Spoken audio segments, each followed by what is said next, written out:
get inspired from others. Yes. Yeah, speak to somebody. Let them tell you what you can do, what you are good at. Sure. Maybe you don't realize yourself. Yep.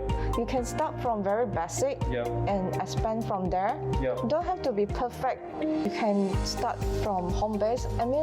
Eventually a lot of business now are back to home base due to COVID. We work from home. Yes. Why not we can just do our business from home?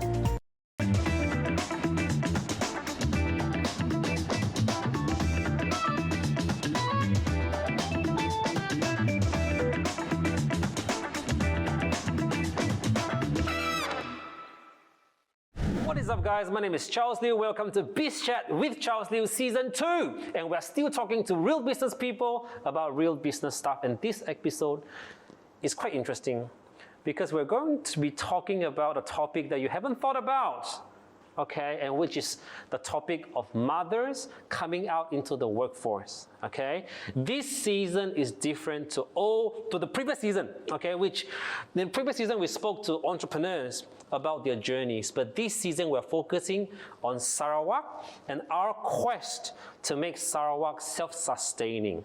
Okay, you can think about Sarawak Pay, you can think about Petros as a petrol company, we can think about international schools in Sarawak being run by our state government. And we are now marching towards being an autonomous economy. And now we are trying to help to move the entire movement along in a more rapid pace. And today, I've got Annabelle Chai. I know Annabelle since secondary school, I would say, right? Annabelle is the CEO of the franchise CIY Club, which is from Australia, right? Yes. Okay. So before we get into CIY Club and what you do now, tell us about you. Well, I'm a mother of two, and I just started my entrepreneurship. Entrepreneurship last year. When I just launched my CIY club, it was 4 days before the MCO. So it's not part of like the kindergarten group, right? Because kindergartens are already open. We are not under the kindergarten group. Sure, understand. Now, tell us about Annabelle before motherhood. What did you do?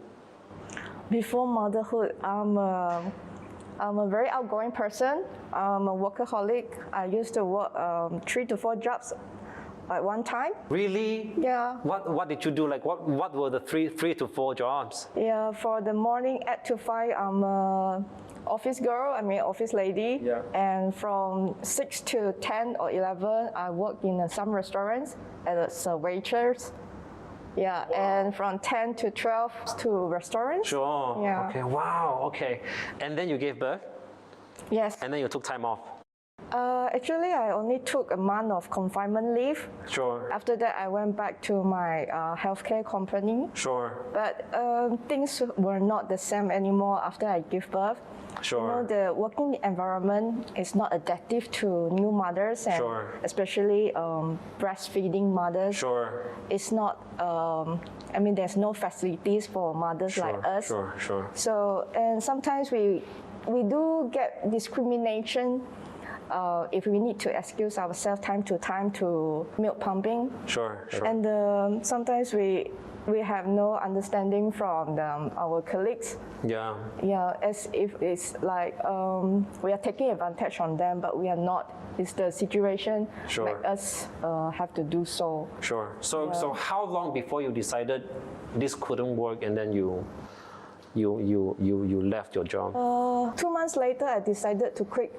Okay, and become a full-time mother at the time. Correct. And you took how many years off? 5 years. 5 years. Okay, and then because you came out. I had my second one 3 years later. Sure. Yeah. So when you started your own endeavors, the second one would be just 2 years old? 2 and almost 3 years old. Sure. Was it hard to actually juggle both at the same time? Yes, very challenging because even though you were doing your own thing. Not easy to handle. Yeah.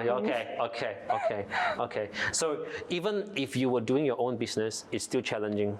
Yes, because you need to get hands-on. You need to get things done by yourself. Sure. You can't get somebody else to prepare it, to deal with it, especially when it comes to the contracts part. Sure. I need to be very careful because I'm the one who is signing. Sure. Who have to bear all the risk and responsibility. For sure. Yeah. Okay. So tell us, what are you doing now? I run a learning center, a Yep. coding learning center. We teach young children Since from, last year? yes, Okay. we teach young children from 6 to 17 years old Sure. on coding, computer literacy knowledges. Sure. And Why 3D design. coding? Because this is the language for the future. Sure. We need to equip our children with the needed computer literacy knowledge. Sure. I sure. mean, we can't live without our phone now. Yeah. Everything on the phone is so important to us. Yeah. Like the My Sejahtera app, Yes. Sarawak Pay app. Yeah. We can't basically live without that now. Sure. So behind I ask myself, who is the person that invented this? They are so smart. And they must be earning a lot now. Yep. Okay. So, and at the same time, my daughter inspired me. She said she wanted to become a tech programmer and a robotic engineer in the future. Because myself, I'm not a computer science student, so we went Googling on what is all this about, as I want to encourage her to pursue her dream, her Sure. ambition. Yeah. So at first we have to know whether we are qualified or not. So we have to study on the related subjects. Sure. So we went Googling all the info about it. And eventually I found that this is a very useful and much needed skill for the future. Yeah. But unfortunately, it's so limited to find a coding center for young children in Kuching. Yeah. Are there any actually? For older kids, yes, but for not for young children. And schools are not teaching this, right? No. Even international schools are not doing it, or? Yes, international school have their own syllabus, I think. Okay. Would it be elective or would it be compulsory? Should be elective after school. Sure. After school activities. Are finding this a challenge? Like they haven't tried it and they're afraid to actually start. So I think for you to actually share this kind of challenges, I think is going to be helpful, but we're going to be talking more in later segments. But before that, let's go to a break. When we come back, we'll ask Annabelle exactly what CIY Club is. And we're going to be asking her about what are parents' role, what is your role in nurturing the leaders of tomorrow? We'll be right back.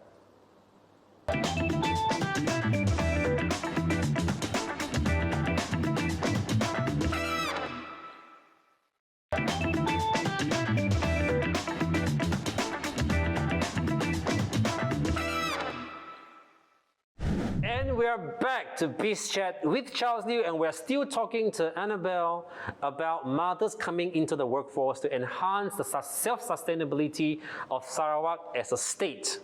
Okay? Now, Annabelle, you could have chosen something easier, like going into an office to work. Why did you choose to bring in an Australian franchise, teaching kids how to code, with expectations to meet, with deadlines to fulfill? Why did you choose something like that over an office job? Because when I was thinking to going back to the workforce or starting my own, I prefer to start my own as I have more flexibility Sure. with my children. Sure. And I find that this coding learning center is something what Sarawakian is need. They need it. Sure. Something that we need in the market. Sure. Yeah. Okay.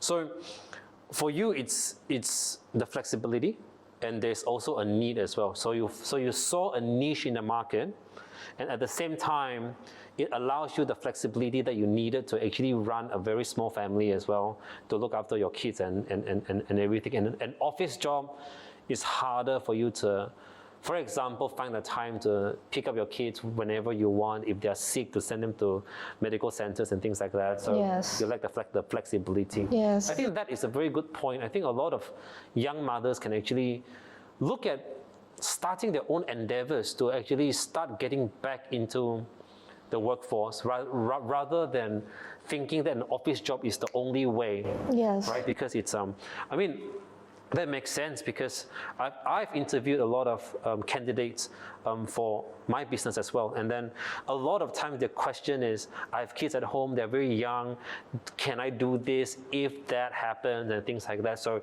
I get that there are a lot of these kind of concerns for mothers, right? Okay, let's talk about CIY Club.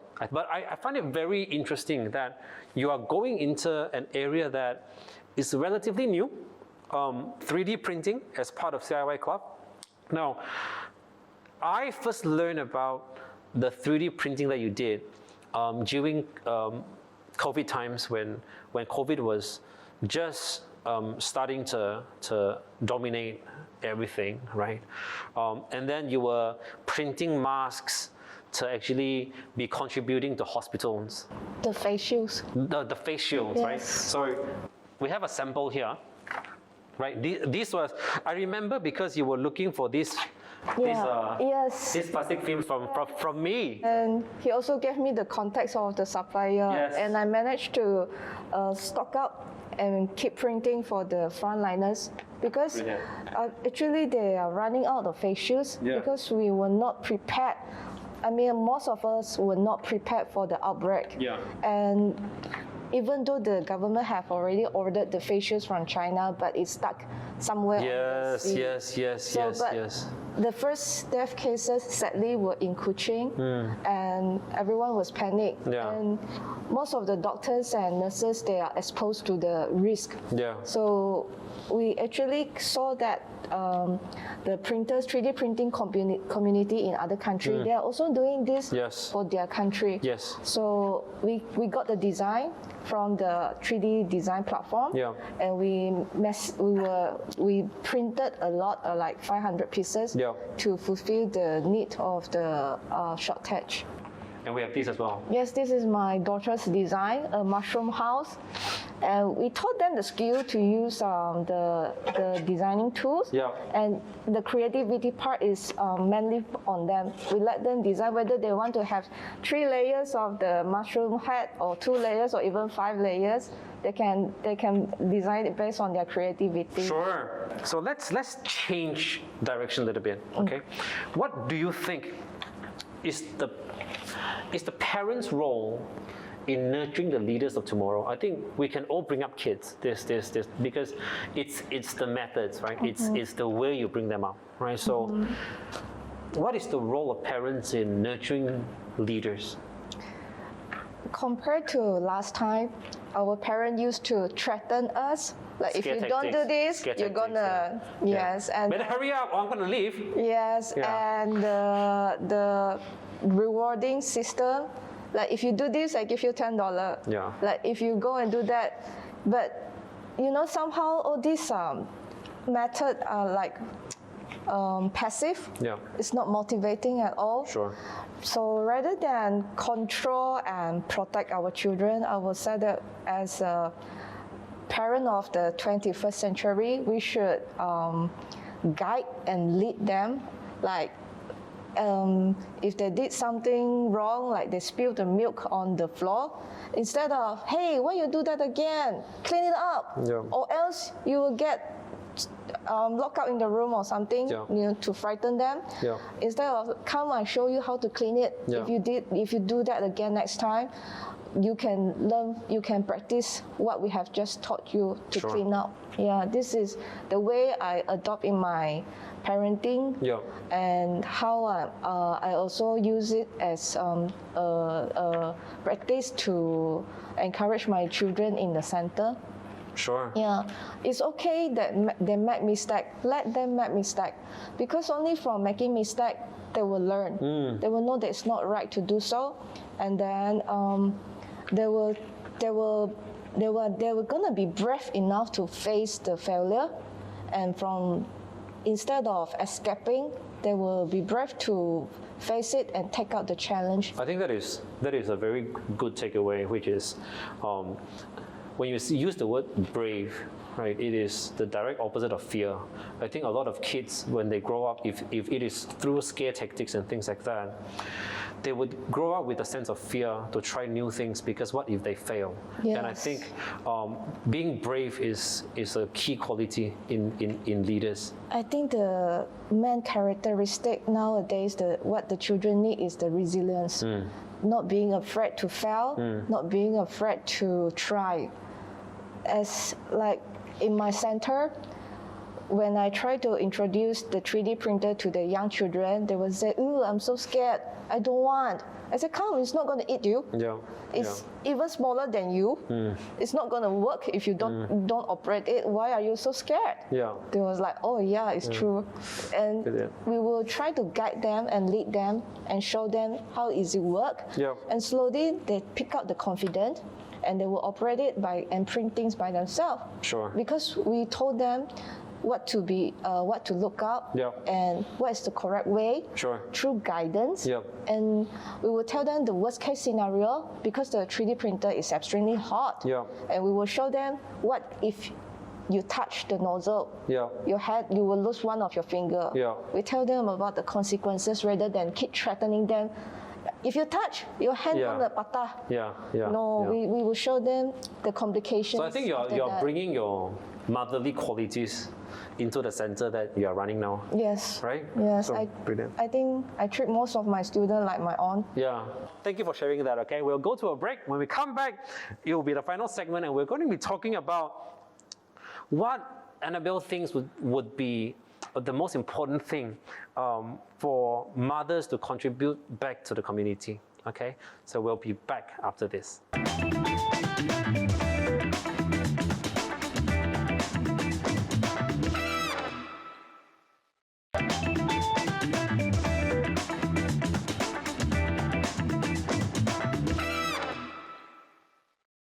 And we're back to BIZ Chat with Charles Liew again, and we're still with Annabelle. Annabelle, as a mother, why do you think it's important for mothers to contribute back to the community? I think it's very important, as some of the sectors, we really need female figures to execute some of the operations. Wow, for example? Yeah, we need police women. If you caught a female criminal, of course you need a police woman officer to do the body search. Yeah, especially like immigrations and things related with young children. I believe women can do better than the men, right? Like a lot of kindergartens, for example, a lot of the teachers are females rather than males because of in the nature various issues. Yeah, for sure. I get that. Okay, I think another thing that is very important, for mothers to contribute and come out into the workforce is if we think about our population as a whole. Half male, half female, from the perspective of human capital, if we lose an entire demography, an entire group of mothers that could actually contribute, I think it's going to be a sad thing. So I think for very capable women, to come out into the workforce, I think it would also challenge the status quo. I think a lot of people in higher positions in Malaysia especially are still men. I think the global trend is that females are gaining more and more prominence in bigger roles around the world, right? Like the New Zealand Prime Minister is a female. Yes, correct. So I think if more and more capable women come out into the workplace, I think in terms of accountability, in terms of the quality of leadership would have to improve, because if not, they would get replaced.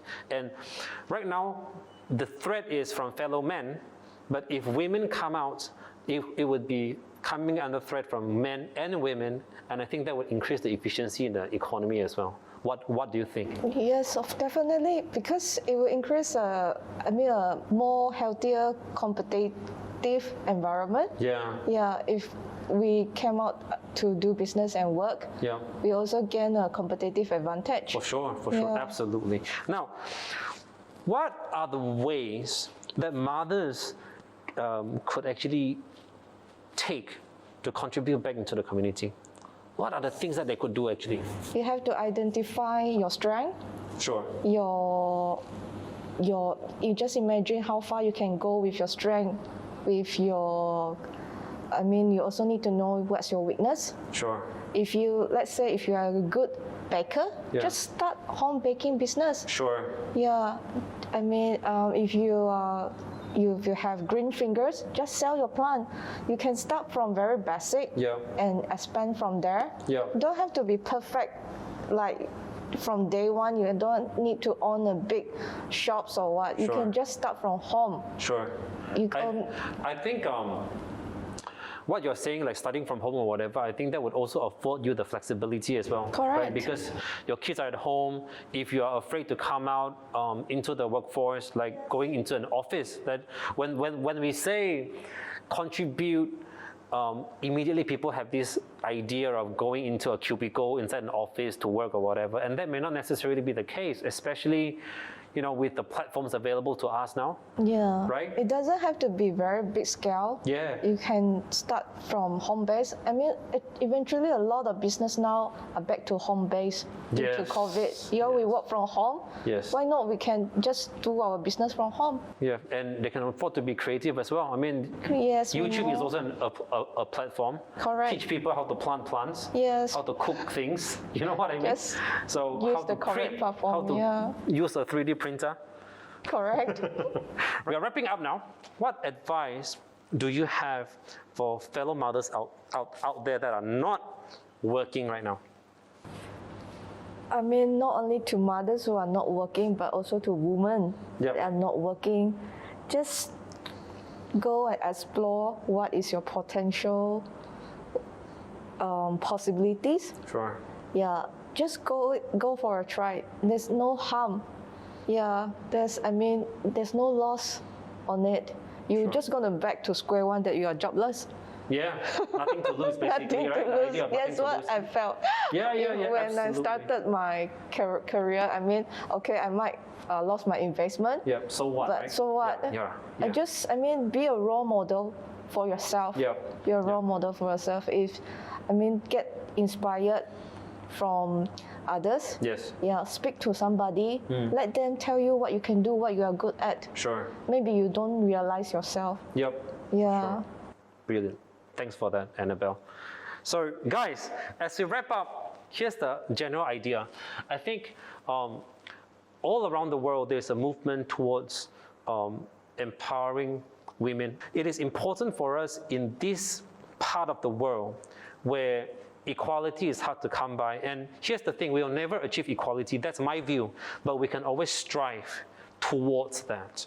And it's a North Star in the sky that we'll never get to, but I think that's the point. I think if we can get there, it's risky because we'll become complacent, but if it is a direction, we'll always go towards that direction.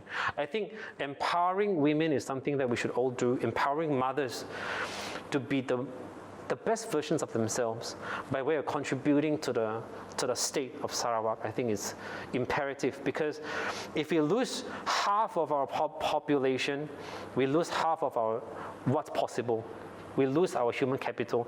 During this season, we have even spoken to teachers about harnessing talents within the rural areas of Sarawak.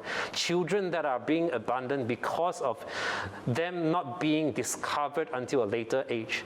I think it's extremely important for us to look at all of the human capital at our disposal for Sarawak to be truly autonomous in our growth, in our advancement towards a developed state. So until next time, it is bye from myself and Annabelle. Thank you, Charles.